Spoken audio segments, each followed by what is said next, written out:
Didn't end up being the case, so of course OG will have the tough road through the lower bracket, but they've done it before. And with that, the teams enter the field of battle. So I want to talk about this Alchemist pick. Alchemist, a virtually forgotten hero. He was only picked 7 times in the group stage, and he actually had a pretty good win rate, 57%, but very small sample size, and certainly a hero that you're not going to pick early in a draft. In terms of the playstyle, I think Alchemist provides a lot against Team Liquid. Team Liquid likes to group up and push as a lineup, and you throw down that acid spray, well, the push is going to get weakened. It's a lot easier to defend. And also, having an Alchemist on your team just gives them the impending clock. You know, if you don't beat me in 20, 25 minutes, Alchemist will take over a game. And we'll see if IG will have that game plan working out for them. But as the panel pointed out, I think they were favoring IG's draft, and I think you and I also favor IG's draft. Yeah, I'm curious to see how the Alchemist fits into it exactly. Obviously, this hero is very annoying if he gets farmed. So what will the build be? Are we going to see that, you know, the traditional nowadays Radiance build? Do we see that old school super combat build? I think Sumail went for it one time on EG. You know, how do they look to play around this Alchemist? That really will be the big question that defines the overall way the teams match up. Yeah. My initial guess is you go for the armlet, you go for the Radiance, and you just stack armor. Because look at the other side, you got the Exort Invoker that's going to be dishing out a ton of physical damage. You got the Visage Birds, you got the Weaver, you got Bristleback. All of this is physical damage, so it would not surprise me if you see Shiva's Guard and Assault Kyrios coming out here from Alchemist, or just from the entirety of EG. Yeah, for me, looking at Team Liquid, as we talk about the way they're going to match up, GH is probably the player that I have my eyes on most. He only played, I believe it was 6 heroes in the group stage, and the vast majority of them were either Earthshaker or IO. So the Keeper of the Light was usually banned. They didn't want to go for it this game. Oftentimes it's Kuroki who takes up the Visage, but of course his Tusk is fantastic. So GH, curious to see how he can contribute as a hero that we haven't seen much of him at this event. Honestly, I don't think he will be able to contribute too much this game because he's played as a 5 in this game. Look at Kuroki, he's essentially roaming, playing as a 4. And as a result, Visage is also a hero that takes a while to come online. You know, he needs at level 6 to be active over the map. So I think the superstar that the panel was looking for in the form of GH, I don't think he's going to show up, at least not for the first 10 minutes. Maybe Kuroki gave him a few pointers. He makes his move on mid here, so we are going to see some early 2v2 action, skirmish in the mid lane. Otherwise, looking at the overall drafts and strategies as we have a bit of back and forth here, how do you feel the two teams match up? On the side of Liquid, you've got that Miracle Invoker, which single-handedly has won countless games that looked almost unwinnable. Is that what Liquid is relying on this game? How does IG look to play against that? And what are the team's overall game plans moving forward? Well, when Miracle goes off, it's generally because his team is setting him up for Sunstrike kills. What are the Sunstrike set up in this game? You got Ice Shards, you got Snowball, and perhaps the familiar stuns. None of these are super reliable, so I think Miracle just needs to outscale his opponent and land raw Sunstrikes, which can be extremely difficult against great players. And early on, ECS, he is not having a great time now. Generally, Invoker grabs up a lot, right? As you get extra points in Exort, you get your levels, it gets a little bit easier to CS, but this Alchemist is really taking it to him early. OP dominating this mid lane. For sure, and his allies are doing an excellent job stacking the jungle, getting a couple of denies in here, which is critical against the Alchemist, but you're absolutely right. I think OP just handing it to him. Oh, they're hanging on every creep last hit right now. The bounty runes are going to spawn. We'll see that illusion picked up by Baboka. Of course, this isn't Monkey King, probably the hero that he made his, staked his name on, but I think Night Stalker fits that mold as they're going to make a move on mind control, trying to force him off this bottom lane. Obviously, Bristleback was the beast of Dota for the last, 3-4 months, but do you feel like he's still the same hero he used to be? Have teams gotten better figuring him out if the nerfs finally caught up? I think so, and also IG is very well equipped to deal with it. They have a little bit of minus armor in the form of Acid Spray. They got that Ice Blast. If you land it on the Bristleback, it does make him taking down much easier, because during a team fight, he generally has a ton of regen, and Ice Blast says no to all of that. Early days here, but IG off to a good start. So you see Miracle starting to get back in the game as bottom lane, the action heating up. Mind control slowed down, not quite enough for the cold feet to take. It was almost there. He sticks around, he's ready up. He wants the solo kill, but not gonna happen. Q scores a crucial first blood for IG. And that is the game of Bristleback, right? You have an IO there, you have a healer like a Dazzle, all of a sudden you probably get 2 kills instead of dying. Now, I do want to mention, because this is somewhat of a kind of an unstandard build for Bristleback. Whenever Liquid plays Bristleback in the off lane, he loves to go Soul Ring into mech. Not often that you see mech being purchased on Bristleback. And the reason that Team Liquid likes to do this, they like to group up in 10-15 minutes and start pushing and applying pressure. But again, I think IG's lineup is well equipped to deal with that. They got the Acid Spray to slow down the push, and they got the Ice Blast. You know, if you want to buy that mech, sure, a single Ice Blast will ruin your team fight. So I'm looking for Mind Control to get that mech, and perhaps it won't be as effective as usual. Yeah, of course, we have been keeping an eye on the stacks here, as there's quite a few heroes that can take advantage. The Alchemist, the Bristleback, potentially Bat Rider. Lots of flash farmers in this game as Success continues to apply pressure top. Traditionally, Weaver, one of the stronger laners to try and deal with the Bat Rider, and he's going to make his move. Matumba Man going in deep for a potential solo kill. As the Swarm takes him down, that minus armor is substantial. He's low, sticking up, but right into the clutches of GH. Liquid looking to strike back here. Sakuchi, and they will get the kill. A long committed chase does the trick, but at the same time, IG able to grab a kill of their own bottom. They take down Mind Control again, and one thing I wanted to mention, Luby, is it's not even nighttime yet, and IG are already winning the lanes. Now, ideally, is the time where Baboka can really shine. You know, both carries getting a kill or helping the team to get a kill, but Burning didn't have to leave the lane, you know. Matumba Man chased like halfway across the map for that kill. Burning's like, yeah, I'm right back to the CS. So slight lead for me, for IG here as well. Again, I feel like I'm painting this story where IG is, you know, doing super well, and they are, but you gotta keep in mind they are coming in here as the underdog. And this is really surprising to me that they're able to do this against one of the top teams at this TI. Well, Miracle has caught up very nicely here. Now down only 6 CS. It's not the stomp that it was at the start of the lanes, and not really being pressured during this nighttime. Baboka, critical to see where he chooses to invest his time and resources, and it will be on bottom for now. Moving on to Kuro. Mind Control there to shard him in. Good trap, but flap, flap, fly away. He is out. Batman with the easy escapes. Still though, Liquid not giving up kills. And that is good news for them. Stark is gone. I guess for IG, Lumi, aside from this Night Stalker, anything else that you think is gonna... Oh, they're finding openings here. Bottom lane, Kuro getting picked off. In a bit too far and does punish.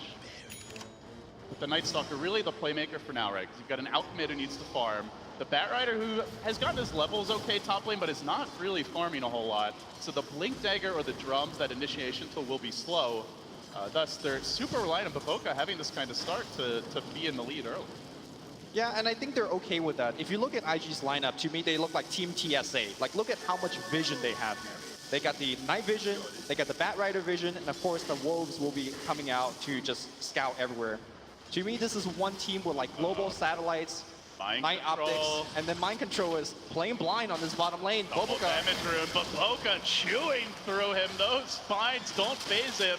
Cold Feet not going to set in. The Quills are stacking up, but the DD rune gets the job done as Baboka continues to rampage through Liquid. This goes back to that IO ban where the Bristle just feels like a completely different hero if GH is able to back him up. Not something a Visage can really do. Not at this stage of the game anyway.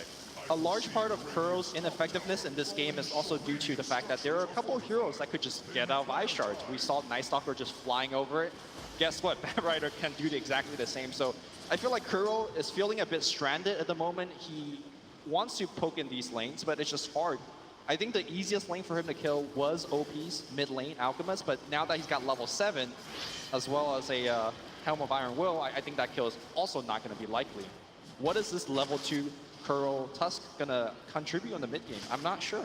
Yeah, historically when we've seen Kuro on the Tusk find those early kills, but watch out mid lane, Miracle. Baboka's got your number, trying to slow him down with the Cold Feet coming in. They'll TP in, but it's a measly Visage. What can he do here? GH down, or sorry, Miracle down. GH trying to respond with Matumba Man joining the fray. Chases on with the Sakuchi, but Baboka's away to safety. They force out multiple TPs. And still easily gets away. And oh, by the way, top lane, XXS getting some free space now. It's level 6, can cut this wave. Precious farm time wasted here for Team Liquid. Bad to worse. Yeah, Matumba Man forced to TP mid to hopefully get a kill for the team. Unable to get it. Like you mentioned, XSS getting the freedom to catch up on the farm. I'm not gonna lie, LD. Oh, so we have a roll in. Big roll on the Q. They want to catch him out here. The shards come through. The Sunstrike will connect with the Cold Snap. Miracle. Magic wand. He turns around. All right, just a quick 360. It will take him down in the end. Good catch on the Ancient Apparition. Alchemist in the jungle gives up the lane to the AA, and good critical pickoff to prevent that level 6. Meanwhile, simultaneously, we see Matumba Man chasing down. Liquid showing some sign of hope here. And you notice when they made that move, right as it hits daytime, they're already ganking mid. They're looking to pressure the Weaver with the Weaver. So this is the time for Liquid to get aggressive. One thing I do want to point out, Lumi, they have not stacked really much at all for this Bristleback. No ancient stacks as of yet. So Mind Control off to a rough start, only 2k net worth, and won't have an easy comeback. He's going to need to skirmish more than just be able to freely farm stacks to get back in this game. I think when you're losing this hard in the early game against an Alchemist, there is a danger point where you stack and Alchemist just waltz into your jungle. Kuro just went for one, actually missed it. The Ancient Prowler Shaman not cooperating, so didn't quite aggro the creeps the first time. So they've been trying to stack, just not timing it right. But economy game, suffering here for Liquid. Normally one of their strongest attributes as a team. So LD, I gotta get your opinion on this. On the bottom lane, we see Burning queuing up for the Necro 3s. As the panel mentioned, one of these standard build is going for that Mask of Madness armlet build just to get in the physical right-click damage. How do you feel about him kind of adjusting from that and going for the more traditional Necrobook build? They're so physical damage focused, right? You've got a Visage, they're likely building a Medallion. GH already has it in the quick buy, the Swarm, throw a Blightstone in there, the Invoker right-clicks a Goo. Like, you don't want to have minus armor, and you also don't really want to run into this team without a BKB. So I like the Necrobook pickup a lot. It allows him to keep his hero a bit safer and still apply pressure as Liquid move in. They want to go on this bottom lane. They're going to commit forward onto Q, catching out the Ancient Apparition. One more attack scores the kill.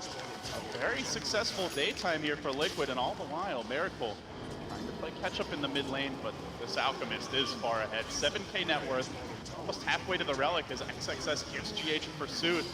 Diving deep behind this top tower. There will be a rotation from Kuro, but in addition to that, the big bad wolf is coming in hot and heavy. He wants GH, looking to munch him up. Snowball keeps him alive. Miracle joins the fray. Burning can do not but watch and now commits the familiar summon. Jukes away. So far, not too shabby for Liquid. Uh-oh, this wolf is somewhat confused. He's where'd I go?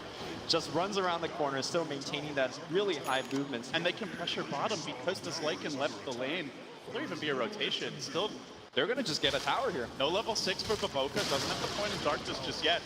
And with that, tier 1 down, first blood as far as the towers go is actually Liquid's, opening up the map for a team that sorely needs it. And with that, still keeping this game pretty close. A very strong recovery for Team Liquid, at least handling some of the other heroes. But I think the biggest hero that isn't really tracked up right now is the Alchemist. 108 CS in 10 or 11 minutes rather. The birds, save the birds. All right, but this Alchemist, back to the main point, is once he gets Radiance and he's just gonna farm up the map, I don't think Team Liquid could keep up with OP. They're not particularly good at killing the illusions once they get farmed enough, right? They don't have a Hex. I guess they have decent damage, but nobody on their team is particularly amazing with them. So those split pushing illusions could be a nuisance. As far as mobility goes, they're okay there. Great late game once the Invoker farm and wax the BOTs, but not there yet. Look at Burning top lane though. Pressuring this tier 1 tower. It's uncontested because Liquid are on the move. Trying to pressure IG in their jungle, but as it is nighttime, Baboka able to easily dodge that gank. So IG will respond. They get this Liquid tier 1. They open up that jungle a little bit. Let's see what their next move is. Batrider Blink still about 500 gold short. Meanwhile, as you mentioned, Radiance coming soon. And with that, the Radiance and the Blink, there's going to be a big tower spike for IG. Yep. Let's not forget that Q is about to hit level 6 as well, so it really combines nicely into a timing. You blink in, you lasso, you Ice Blast. Even the tankiest heroes such as Mind Control's Bristleback will just fall very, very quickly. Looks like he's working into a hood. Well, they're aggressive, Lumi. They're already going for this tower. They're doing it at nighttime. They're doing it with a Bristle who's not particularly farmed in front. But here come the familiars. The Tumba Man getting onto Q. The Swarm not going to connect. Don't know if he actually needs it. Stun number 1. Stun number 2. If there were any questions about GH's versatility, well, they're getting answered now. This tier 1 now well under siege, but Burning continue to pressure at the tier 2 top. Kuro wants to make a move. He could be getting trapped. Nice talk on the back line in too. Looking for the flank. Revs up the snowball, then tries to retreat. The shards are there, but not going to keep Burning away because he's running in. Munches up the tusk. The snow cone for dessert, and bottom lane XXS being pressured here. Batrider almost down. Miracle pumps the damage in, scores the kill, and the tower denied top. Still Liquid losing more and more map control, but they are responding well in terms of kills. They are, but I think the map control will be a big factor moving into this mid game. Again, Team Liquid is a lineup that lacks vision to begin with, as we do watch that Bat Rider kill open things up with a cold snap into a meteor. But back to the main point is that once Team Liquid, especially when they lose this mid tier 1 tower, they are going to be absolutely blind, especially during nighttime against IG. And the analysts talked a decent amount about the vision game. I just want to emphasize it. You have obviously Night Stalker Bat Ride already very strong, and then you have a Lycan with the Wolves. So Yep. combine that with Aged Apparition, like there is absolutely no way Liquid should have the vision advantage unless they win multiple fights, get a gem.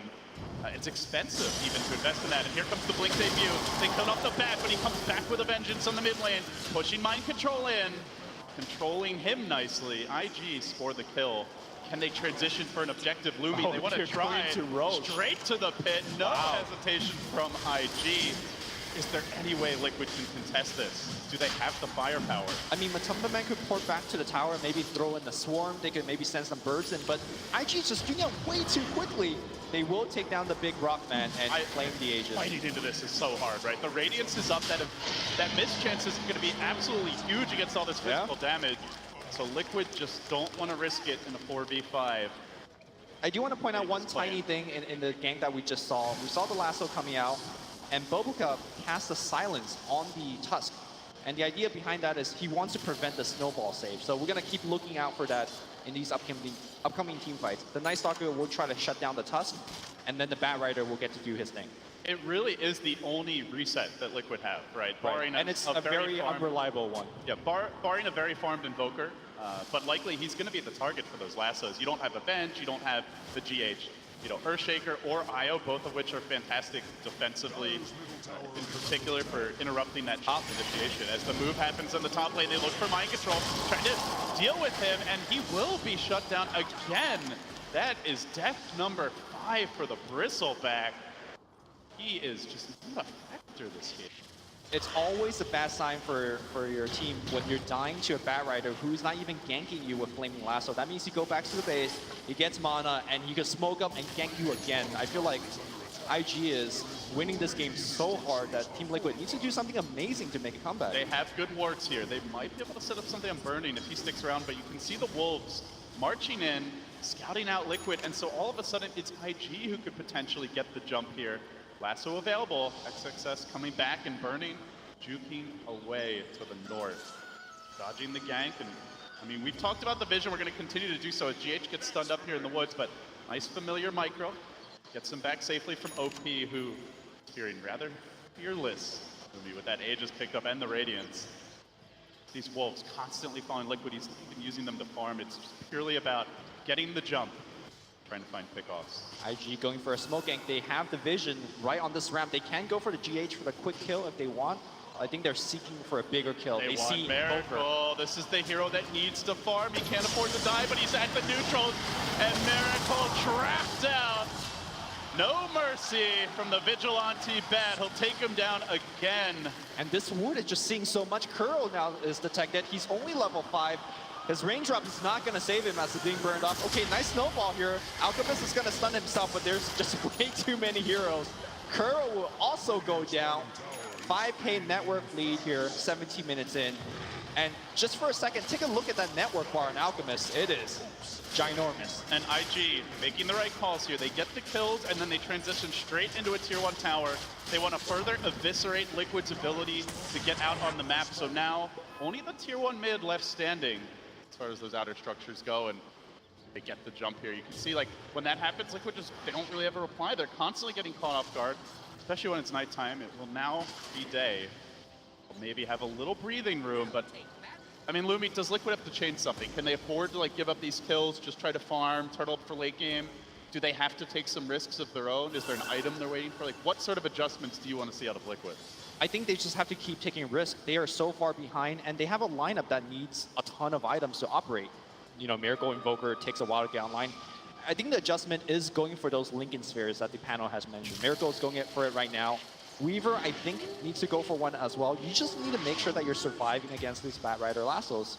Miracle though, Sunstrike kill, I believe, in the base. Yeah, almost killed one off Matumba Man solo and catches Baboka on the TP out. Sick play, and now looking for OP. He does have Aegis here. They'll have to kill him twice or get out, and they do. Kill him once, look for more. Mind Control joining the fray, but has to be careful. Look for the Familiar Stun, trying to lock OP down, but the Ice Blast is there. Connecting on two, blast him back in with the Flame Break. XXS, oh, OP, he even finds Matumba. Ends the killing spree, but the combo comes through. Miracle roasting up the Wolves and donning his hide as a prize. 3 do fall for Liquid, but they get the Aegis. They do manage to kill off the Lycan. They keep their Invoker alive, so again, not the greatest fights for Liquid, but definitely could be worse. I think it looked pretty good for Team Liquid at the beginning, but as soon as they took down the Aegis, I think they just needed to get back. Even with the Invoker coming in, they ultimately don't have enough firepower to take down OP a second time. And speaking of OP, he is BOTs, he's working on the Manta style, and that split push that you keep referring to is coming, and it's coming very fast. What is the answer for the split push? I have no clue. I mean, Invoker could help with Forge Spirits. The Weaver could take down some of these illusions, but I think OP will just be absolutely everywhere. What I love about this build in this particular game is that they can take advantage of those lanes being pushed in, right? They have a lot of heroes that scale well with farm. Heroes like Ancient Apparition, Night Stalker from the support role. Obviously the Lycan, the Bat Rider can certainly use the farm. And they have really good map control to follow up on towers falling, on waves being pushed in, and punish it with the vision game and with pickoff. So it's not just split push without a follow-up, it's split push with a purpose. Yes. Currently looking for the jump on the mid lane again, it's XXS, and he catches the save. Kuro, no escape, silent stuff dealt with early, good familiar stuns by GH. But still, the chase is on. Can they follow this up with another tower? They look for more, hounding GH from the side, XXS blinks in. The swarm descends, and IG keep the ball rolling. Multiple kills at nighttime, more towers claimed. I do want to point out that they managed to get a deep ward down. While that was all happening, far behind this tier 2 tower in the mid lane. So again, they're not just getting the kills, they're following it up with crucial objectives and setting up for the next fight. Yep. All the meanwhile, their economy game is going strong. Boboka is constantly providing vision. Speaking of which, Matumba Man thinks he's safe, thinks he's farming, and the gank is coming. You wanted a Lincoln Sphere for him. The lasso is still cooling down. Okay, so they need to get up the silence or time lapse out, but it's on cooldown. Flame break back in with the silence coming through. The cold feet, Ice Blast. The bug is squashed. IG making it look easy versus Liquid. Again, another gank without Flaming Lasso. As Team Liquid, what do you do against this? You can't farm. They have to take these risks. They have to get out there and farm because that's how their lineup operates. But right now, IG is just giving them absolutely no breathing room. One thing I do want to revisit is the question I brought up with the Necro books. As the game moves on, you can see that these Necro 3s are so effective. There are 2 Invis heroes on the side of Team Liquid, the Sakuchi from the Weaver, as well as the Ghostwalk from Invoker. And with the pop of the book, both those abilities are out of the window in terms of effectiveness. So really good choice here from Burning. I like the fact that he itemized back into a Vlad's, a very standard build, but again, the name of the game here for IG is about armor stacking. Make sure that you just don't give away any easy kill, and every piece of armor you stick on your heroes is gonna make that happen. OP with his 2 pairs of boots, shoving in this middle lane, looking for the tier 2, but here comes Liquid on the wraparound. Mind Control, stacking up the quills. OP's the man in front. They want to find something a bit tastier on the backside, so they sneak around. They try to get the jump on IG, but that's damn hard when they can fly. The bat jukes away, and OP rushes in, straight onto the bristle, nails him with the Ice Blast, and to his cross, where he dies. Now looking on the other side of the fight for Miracle, they take him down too. IG completely overrunning Liquid, and now this could be Rax right here. Might even be 60 more. seconds No before Miracle buybacks. comes back. What are they going to do against They can this? go top Lumi. They can maybe get 2 without the Invoker. Can they cut the wave? Can they slow this down? Where are the answers for Liquid? Where is the Liquid from the group stage? IG are absolutely astounding in this game, number 1. Good stall, though, by GH with the familiar stunt, but they keep on smacking here. Melee Rax dropping, will go down. Familiars being farmed up, still no Invoker. 25 seconds without Miracle. But IG, content with their 1 lane advantage, won't push it further. They back away. They know the next Roche could be up now, and if not now, very soon. So they're going to wait for that next stages. Matumba Man trying his best to get the creep wave pushed out on the top, but quickly answer back as the Alchemist ports back. LD, it might be too soon to talk about game 2, because Team Liquid do have a chance to hold for a late game comeback if IG starts to make a mistake, but let's assume that IG does take this game. Is there anything from the draft that you might want Kuro to change? Because I do feel like Kuro got somewhat outdrafted here. I liked the bans from IG in Phase 2. There was a game that Liquid played against EG where they went for like mega push. I think they had like a Visage, Broodmother mid, 5th pick, which caught their opponents a bit off guard.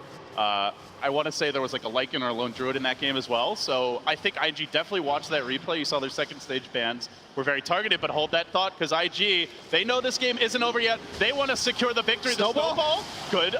Retaliation from Kuro, but now he's being controlled by the Night Stalker. Baboka's in through the rear, the Ice Blast comes through. Another connection with the Flame Break. That teamwork making the dream work for IG. Okay. They will shatter 2, and now again, continuing pursuit. Liquid will keep the Invoker alive, and Matumba Man hanging on by a thread, but the chase is on. If they can keep the vision, Matumba's in trouble. Yes, they can. No time lapse.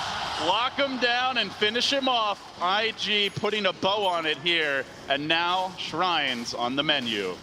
Roshan is back in about 5 seconds or so, so IG could just swoop in, check it with the Wolf, and take it after that as well. So yeah, I mean, if it goes to that game too, I would like to see GH on something where he can have his impact. You know, a playmaker, maybe he takes on the Tusk. Obviously, Kuro is a fantastic Tusk, and ever since the departure of Jarex, he's really stepped up, but you know. Yeah, I mean, you were asking about GH this game, and I said, you know, I don't think he's going to show up because of the lineup and how it is.